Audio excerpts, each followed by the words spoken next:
दर्शकवृन्द दुर्गा प्रसाई आफै गाडी चलाएर अगाडि बढ्दै हुनुहुन्छ।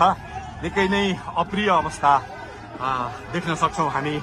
यहाँ प्रहरीले अश्रु ग्यास चलाएको छ।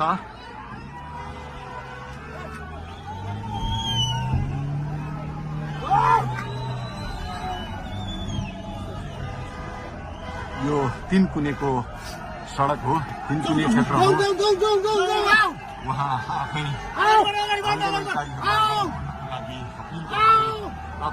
गाडी चलाउँदै अगाडि बढिराख्नु भएको छ। हामी दुर्गा प्रसादसँगै अगाडि बढिरहेका छौँ।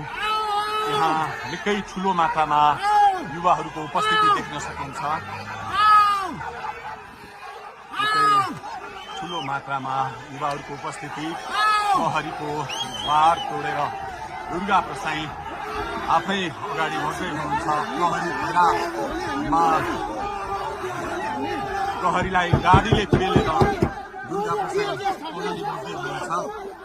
हामी अगाडि बढ्दैछौँ। जहाँ कसैले रोक्न सक्ने अवस्था छैन। दर्शकवृन्द प्रहरीलाई दुर्गा प्रसाई पेलेर अगाडि बढिरहेको छ।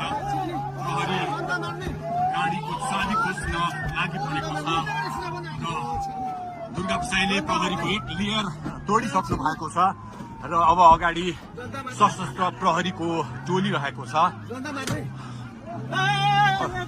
उहाँ अगाडि बढिराख्नु भएको छ। यो गाडीमाथि प्रहरीले अन्धाधुन्दा लाठीचार्ज गरिरहेको छ।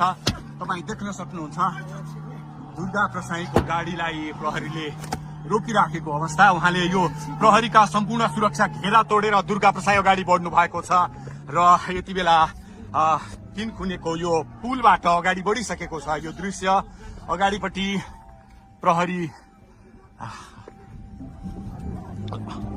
प्रहरीका यी घेरा तोडेर दुर्गा प्रसाई अगाडि बढिराख्नु भएको छ।